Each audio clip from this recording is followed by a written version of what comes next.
संवाद उपनिषद श्रृंखला में आज का विषय अभिव्यक्ति भाग 6। बीज का बोना कर्म है, हमारा अधिकार है। फल प्राप्त करना भी हमारा अधिकार है, किंतु बीज से फल पर्यंत जितनी क्रियाएं होती हैं, व्यवधान आते हैं, पेड़ बड़ा होता है, पत्ते फूल फल लगते हैं, उन सब में हमारी भूमिका नहीं है।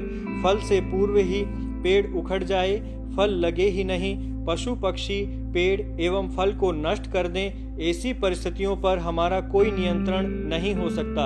अर्थात वहाँ ब्रह्म ही प्रभावी हुआ। अधिकार शब्द के मोह ने ही अर्जुन को धर्म भीरु और दुर्योधन को कर्म भीरु बनाया। जहाँ दोनों के अधिकार केवल कर्म पर्यंत ही सीमित थे, वहाँ दोनों ने ही फलांशों को ही अपने अधिकार का क्षेत्र बना डाला।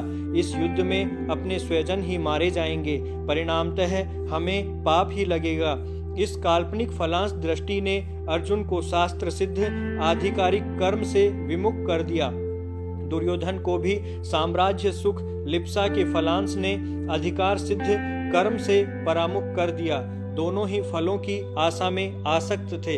हालांकि कृष्ण के उद्बोधन के कारण अर्जुन का तो मोह भंग हो गया था, किंतु दुर्योधन का नहीं हो पाया। कृष्ण ने कहा था, माँ फलेषु कदाचन। अर्जुन, तुम्हारा अधिकार केवल कर्म पर्यंत ही सीमित है, अतः तुम्हें कभी फलों के प्रति अधिकार बुद्धि नहीं रखनी चाहिए। इससे अनेक दोष पैदा हो जाते हैं। इन दोषों की परिगणना करते हुए दूसरे अध्याय में कृष्ण कहते हैं कि ध्यायतो विषयान पुंसः।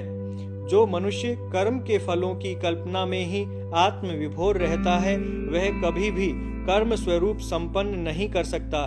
कर्म शून्यता में अभिष्ट फल से भी वंचित रह जाता है। सत्कर्मों के प्रति अश्रद्धा रखते हुए अर्जुन की तरह असत फलों की कल्पना करने लगता है। सत्कर्म फलों से वंचित रहता हुआ सभी फलों से शून्य ही बना रहता है।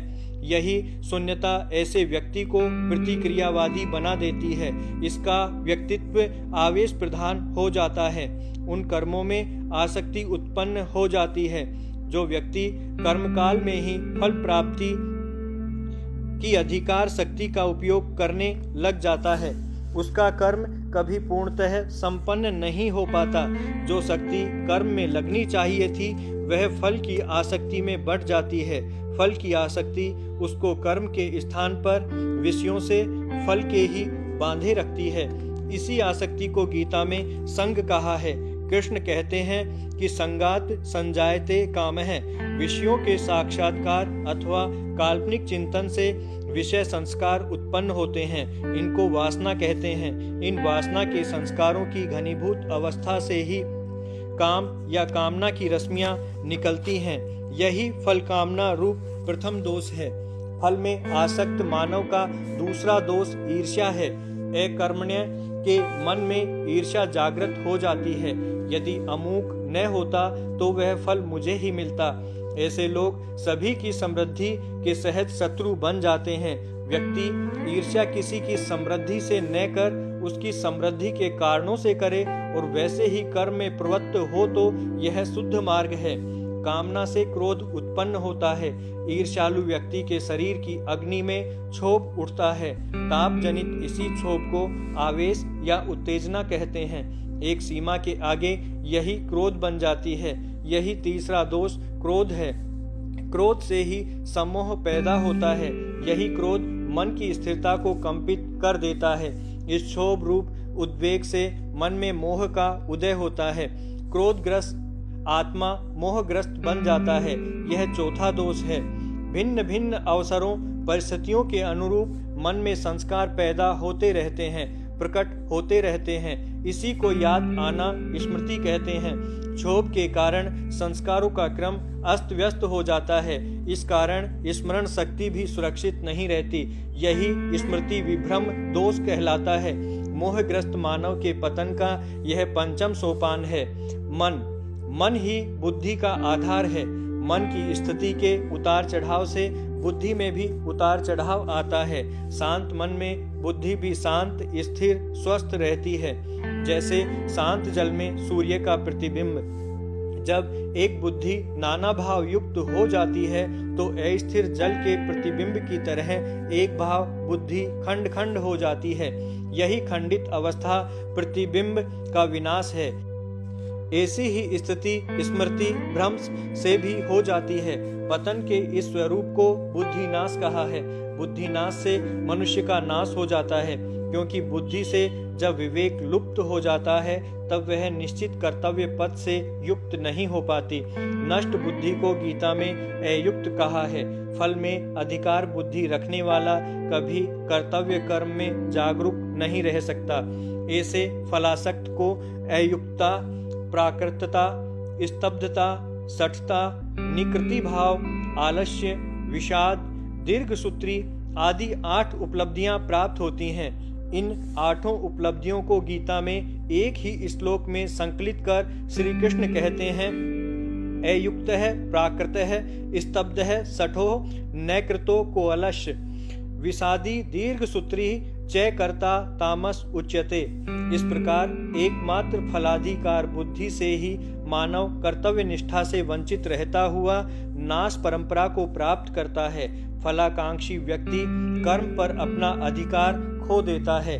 वह अपने लक्ष्य से च्युत होकर समूल नाश परंपरा को प्राप्त होता है। गीता का यह अंश संप्रेषण की महत्ता को स्पष्ट करता है। यहाँ कृष्ण अर्जुन संवाद के माध्यम से जन सामान्य अथवा यूं कहिए कि प्राणी मात्र को जीवन में सुखी कैसे रहा जाए, यह बात संप्रेषित है। जिज्ञासा इच्छा ही संप्रेषण का प्रथम आधार है, क्योंकि जीवन में सभी कर्मों का आधार इच्छा ही है। इच्छा के बिना कर्म नहीं होता, प्राणों में हलचल नहीं होती। साथ में यह भी है कि बिना ज्ञान के इच्छा नहीं होती। ज्ञान आत्मा का क्षेत्र है। देखना और जानना आत्मा के गुण हैं। इच्छा के भी अनेक रूप हैं। पाने की इच्छा, प्रशंसा की इच्छा, आगे बढ़ने की इच्छा, पुत्रेष्णा आदि। इनमें जिज्ञासा भी एक तरह की इच्छा है। इसी से विकास का मार्ग भी निकलता है और शंकाओं का समाधान भी निकलता है। जिज्ञासा में कौतूहल के समाधान भी निकलते हैं। नहीं भी निकले किंतु जिज्ञासा तो गहन होती ही है। जिज्ञासा नित्य जीवन व्यवहार से भी जुड़ी रहती है। मन प्रतिक्षण नया पैदा होता है, मर जाता है। हर मन की एक अलग इच्छा होती है, अतः मन को प्रतिक्षण नया ही चाहिए। मन पुराने से बहुत जल्दी ऊब जाता है। यही जिज्ञासा का बड़ा कारण बनता है। इसी प्रकार भय की अनुभूति या अनिष्ट की आशंका भी जिज्ञासा की जननी कही जाती है।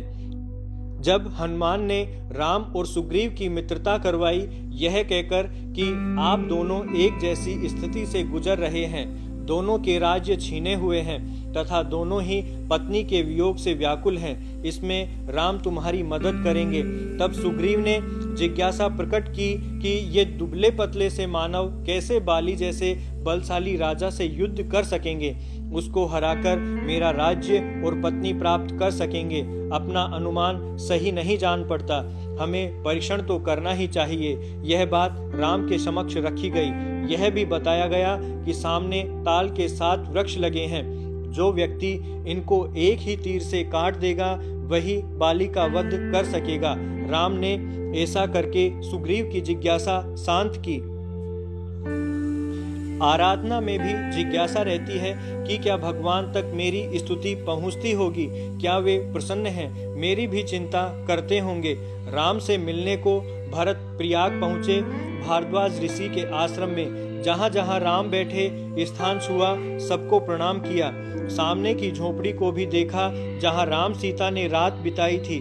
उसके बाद भरत ने फिर एक नई जिज्ञासा भारद्वाज ऋषि के समक्ष उठाई, क्या राम ने मेरे बारे में भी कोई चर्चा की? देखो, जिसकी भक्ति के नाम से लोग संकल्प करते हैं, सौगंध खाते हैं, वहाँ भी जिज्ञासा का चरम आत्मा का दर्द सुनाई पड़ता है।